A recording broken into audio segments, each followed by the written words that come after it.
So that was the song Clandestine off of their EP called Right at Home. I'm trying to think of another brash comparison, but failing. So I've got a couple. Okay.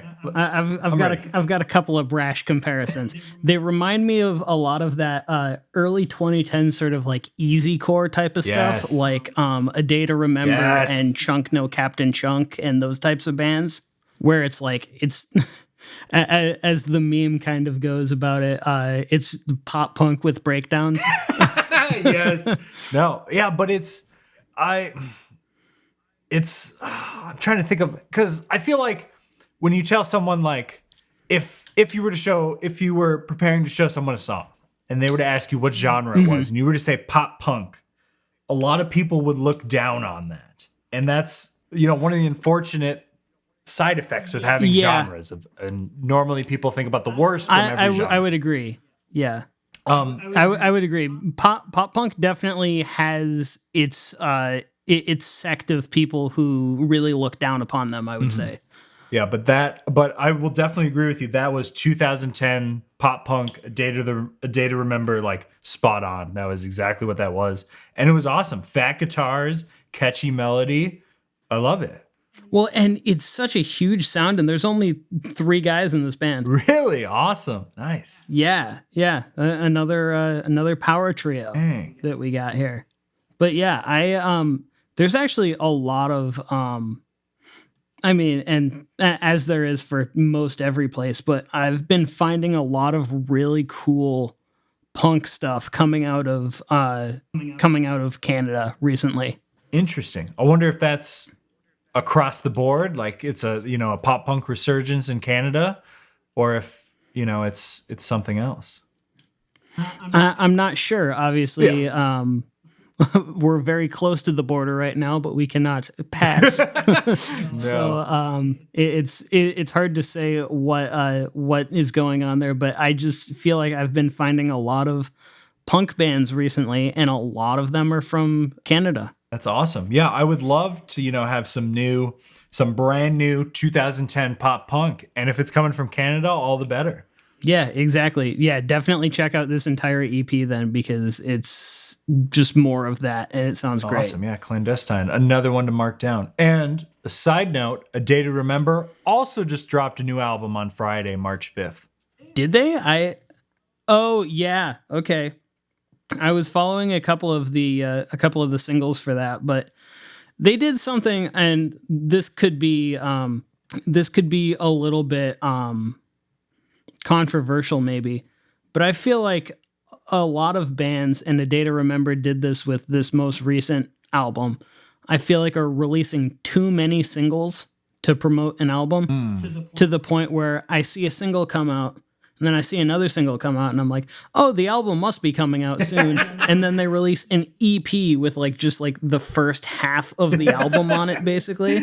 And then they start releasing more singles, and I'm like, okay, so is this album going to be a subscription service? I don't know. I just don't like that release schedule very much, personally. Yeah, I would definitely say that that's probably a product of streaming services just in general, just because they know, I think it is. They know it's accessible to everyone, and they don't have to really. Yeah, you get what I'm saying. Everybody gets what I'm saying. Exactly. Everybody knows. But another example of that is the Weezer album that's still not out. Yep. Van Weezer. The first single came out in late 2019, and we're still not getting that album until probably another few months from now. They recorded and released a whole other album in the time that they've been promoting this damn thing. Oh, I love it. I think, it's definitely, I would say it's definitely a product of the streaming services. And I definitely relate, Ryan. It is frustrating when it's like, come on, I just want to hear the whole album and I want it right now. Yeah. I don't know, but it's also one of those things that I feel like I could, I'm probably in the minority of people who are annoyed by this, and it probably works. So I'm probably just old man yelling at clouds. Yeah, I don't know. That would be an interesting poll to have. I don't know where you would post it. I think Spotify would have to host it themselves and try to get as many people as possible. But then it would it would be a whole thing. We could spend an hour talking about just that. So I'll leave it at that. Yeah. Maybe I'll put out an Instagram poll the day that this releases, and we'll see what people think. Just make sure Weezer doesn't see it, because they'll know it's specifically about them. Yeah, I'll hide it from them. Rivers won't have a clue. Perfect. All right, number 4, Polar Opposite. This track, all right, is by a good friend of mine. Not really. Never met her. Sure, she's a wonderful woman. Hayley Williams. All right. Once again, all this information located on the lovely Wikipedia.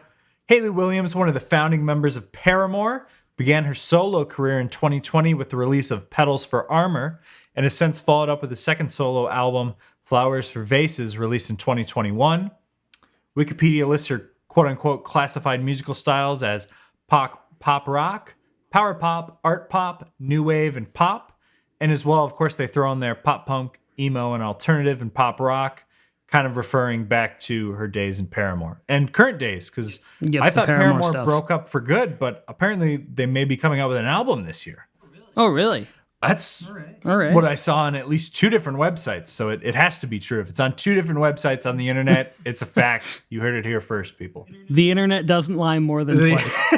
Exactly. You can't trick us that many times. Hayley Williams, just over 1.3 million monthly listeners on Spotify. And so the track I'll be playing is Simmer. However, it's the acoustic version. Simmer Acoustic appears on Hayley's EP Petals for Armor Self Serenades that was released on May 8th, 2020. And the interesting fact was that this EP, the Petals for Armor Self Serenades, was released on the same day, at least on streaming services, as her debut album Petals for Armor. So I know a lot of people who were big Paramore fans, and when they heard Hayley Williams was going to go out on her own, and she released the single Simmer, and, it kind of had, it was a poppy vibe, but it was cool. It was a lot of Hayley Williams singing all over her range, and a lot of people loved it. And it wasn't until very recently that I discovered this Self Serenades acoustic type EP, where she does an acoustic broken down version of Simmer. And, having gone, more or less a year from when the Simmer single originally came out, I listened to this acoustic version, and honestly, I thought it was a brand new song. And it wasn't until I really paid attention that I was like, wow, this is, just a broken down acoustic version of the song. And honestly, now I think it's a significantly better song than the regular version of Simmer.